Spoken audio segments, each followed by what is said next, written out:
Hello दोस्तों, welcome to easy investing. तो आज की वीडियो में हम बात करने वाले हैं कि ईटीएफ में हमें डिविडेंड मिलता है या फिर नहीं मिलता है। तो देखिए, जैसा कि आपको पता होगा कि ईटीएफ में कई सारे स्टॉक होते हैं और जब भी हम ईटीएफ में निवेश करते हैं और उसमें जो भी स्टॉक होते हैं वो कहीं ना कहीं और कभी ना कभी डिविडेंड अनाउंस करते ही हैं। तो उन डिविडेंड के पैसे का क्या होता है, हमें अकाउंट में मिलता है या कैसे क्या होता है, उस पैसे का क्या होता है, सारा कुछ हम समझेंगे। और ये क्वेश्चन ऐसा है कि ईटीएफ में डिविडेंड मिलता है या फिर नहीं मिलता है, हमसे कई बार कमेंट बॉक्स में पूछा गया है। तो आज हम इसका आंसर ढूंढने की कोशिश करेंगे और सारा कुछ हम इसके बारे में समझेंगे कि ईटीएफ में डिविडेंड का आखिर हमें मिलता है तो कैसे मिलता है, और नहीं मिलता है तो उस पैसे का क्या होता है जब भी कोई कंपनियां अपना डिविडेंड पे करती हैं और वो कंपनियां उस ईटीएफ का हिस्सा होती हैं। तो चलिए वीडियो को शुरू करते हैं और हम समझते हैं कि ईटीएफ में डिविडेंड कैसे मिलता है।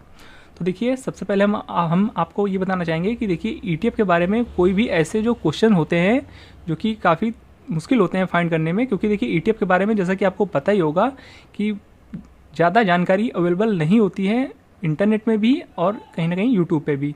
तो ऐसे में इन सारी न्यूज़ को थोड़ा फाइंड करना और इन पर रिसर्च करना थोड़ा सा मुश्किल होता है। पर देखिए, हमारी पूरी कोशिश होती है कि आपके पास सही डेटा और सही फैक्ट आपके सामने पेश करें, और हम कहीं ना कहीं पूरी कोशिश करते हैं कि एज अ रिटेल इन्वेस्टर आप अगर ईटीएफ में काम कर रहे हैं तो ईटीएफ के बारे में आपको सारी नॉलेज होनी चाहिए, और हम अपनी तरफ से पूरी कोशिश करते हैं आपके सामने सही डेटा और सही न्यूज़ आपके सामने लेकर आएँ।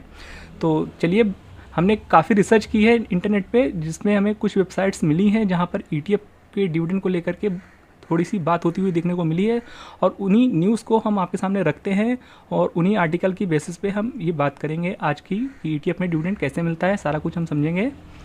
तो देखिए, ये है वैल्यू रिसर्च की वेबसाइट जहाँ पर हमें कहीं ना कहीं ईटीएफ में डिविडेंड्स के बारे में थोड़ा सा जानकारी मिलती है। वो चलिए हम आपके साथ शेयर करते हैं। तो आप यहाँ देख सकते हैं, यहाँ पर सेम क्वेश्चन पूछा गया है, क्या ईटीएफ पर लाभांश निवेश, लाभांश का मतलब होता है डिविडेंड, सबसे पहले हम आपको बता देते हैं। तो आप यहाँ पढ़ सकते हैं कि क्या ईटीएफ पर लाभांश निवेशक के खाते में जमा किया जाता है कि नहीं। तो यही सेम क्वेश्चन पूछा गया है कि यहाँ पर ईटीएफ में हमें डिविडेंड कैसे मिलता है। तो यहाँ चलिए हम थोड़ा सा पढ़ते हैं और यहाँ पर हम समझते हैं कि क्या कुछ देखने को मिल रहा है।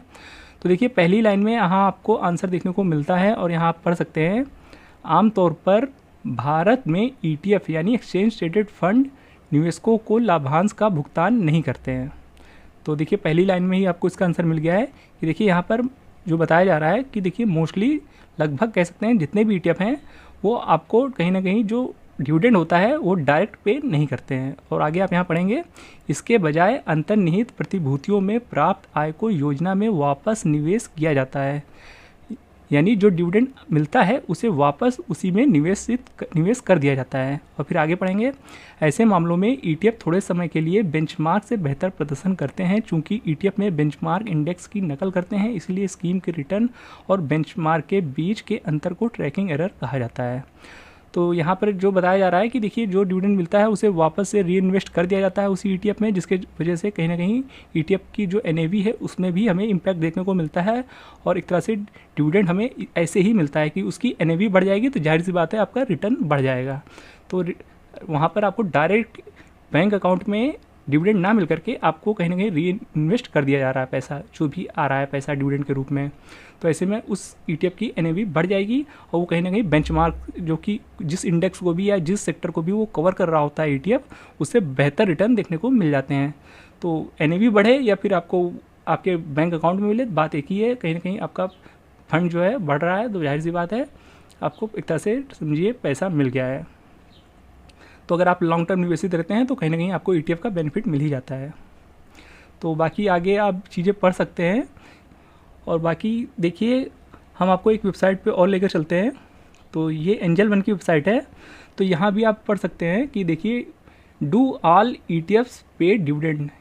यहाँ भी सेम क्वेश्चन पूछा गया है कि क्या सभी ईटीएफ डिविडेंड पे करते हैं। तो यहाँ पर पढ़ सकते हैं, not all ETFs pay dividend in India, some ETFs reinvest dividend back into the scheme, while some ETFs like liquid ETF credit them to investors account। तो यहाँ भी वही सी चीज़ बताई गई है कि मतलब कि मैक्सिमम जितने भी ETF होते हैं वो डिविडेंड पे नहीं करते हैं, और वो डिविडेंड कहीं ना कहीं जो आता है वो उसे री इन्वेस्ट कर दिया जाता है उसी ETF में। और कुछ लिक्विड ETF हैं जो कि बहुत लोगों के डायरेक्ट बैंक अकाउंट में डिविडेंड क्रेडिट करते हैं, लेकिन सिर्फ लिक्विड ETF में। और आजकल कई तरह के लिक्विड ETF हैं, किन्हीं में बिल्कुल शेयर की तरह रिटर्न मिलता है, जिसमें कि उस शेयर का प्राइस बढ़ता है, यानी उस लिक्विड ETF का प्राइस बढ़ता है तो वो रिटर्न वहाँ पे ऐसा बढ़ता हुआ दिखता है उसी डीमेट अकाउंट में। और कुछ लिक्विड ETF आपको डायरेक्ट बैंक अकाउंट में डिविडेंड पे कर देते हैं। पर मोस्टली जितने भी ETF हैं और जितने भी ETF में आप निवेश करते हैं, वो जो ETF हैं वो आपको डायरेक्ट डिविडेंड पे नहीं करते हैं। तो ये आपको आई होप आंसर मिल गया होगा। और यहाँ पर हम आपको एग्जाम्पल भी दिखा देते हैं। तो देख सकते हैं ये है निफ्टी 20 ETF, और यहाँ पर आप देख लीजिए ये है निफ्टी 50 का इंडेक्स। तो डिविडेंड का हम थोड़ा आपको इम्पैक्ट दिखाते हैं। तो देखिए ये है निफ्टी 50 का इंडेक्स, बीते एक साल में 25% का रिटर्न दिया है, जो कि आप यहाँ देख सकते हैं। सिर्फ और सिर्फ 25% का रिटर्न है निफ्टी 50 का इंडेक्स। और यहाँ निफ्टी 20 देखेंगे तो देखिए यहाँ पर बीते एक साल में 27% के रिटर्न है। तो यहाँ पर जो 2% का रिटर्न ज़्यादा है वो कहीं ना कहीं एक तरह से देख सकते हैं डिविडेंड का ही इम्पैक्ट हमें देखने को मिल रहा है। तो ये जैसा कि निफ्टी 20 का ETF है वो निफ्टी 50 को ही कवर करता है। तो यहाँ पे जो निफ्टी 20 से ज़्यादा रिटर्न हमें देखने को मिल रहा है 2% का, वो कहीं ना कहीं आप समझ सकते हैं कि डिविडेंड के तौर पे ही हमें फ़र्क देखने को मिल रहा है। जो कि 2% का फ़र्क देखने को मिल रहा है वो डिविडेंड के रूप में ही देखने को मिल रहा है, क्योंकि निफ्टी 50 में जो भी कंपनियाँ होंगी उन्होंने लगभग 2% का सब एग्रीगेट अगर मिला लिया जाए तो औसत देखेंगे तो 2% का रिटर्न 2% का डिविडेंड दिया होगा। तो वही 2% का डिफरेंस हमें यहाँ देखने को मिल रहा है कि निफ्टी 20 बेटर परफॉर्म किया है, क्योंकि NAV बढ़ गई है 2% ज़्यादा, तो 2% यहाँ पर रिटर्न ज़्यादा देखने को मिल रहा है निफ्टी 20 ETF में एज़ कम्पेयर टू निफ्टी 50। तो हमें उम्मीद है आपको समझ में आ गया होगा कि ये कैसे काम कर रहा है सारा कुछ सिस्टम। और ऐसे ही काम करता है कि ETF में हमें डिविडेंड देखने को नहीं मिलता है डायरेक्टली, हमें बैंक अकाउंट में नहीं आता है, वहाँ पे हमें कहीं ना कहीं जो डिविडेंड मिलता है वो उसे रीइन्वेस्ट हो जाता है उस पर्टिकुलर ETF में। तो वहाँ पे कहीं ना कहीं उसकी वजह से NAV हमें बढ़ती हुई देखने को मिल जाती है। तो ऐसे ही हमें रिटर्न देखने को मिलता है।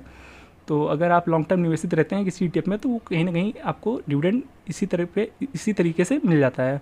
तो आई होप आपको सारा कुछ समझ में आ गया होगा कि ETF में डिविडेंड कैसे काम करता है। तो अगर आपको ये वीडियो इन्फॉर्मेटिव लगा हो और पसंद आया हो तो वीडियो को लाइक और चैनल को सब्सक्राइब जरूर कर दीजिएगा। तो मिलते हैं नेक्स्ट वीडियो में, तब तक के लिए keep learning and be disciplined.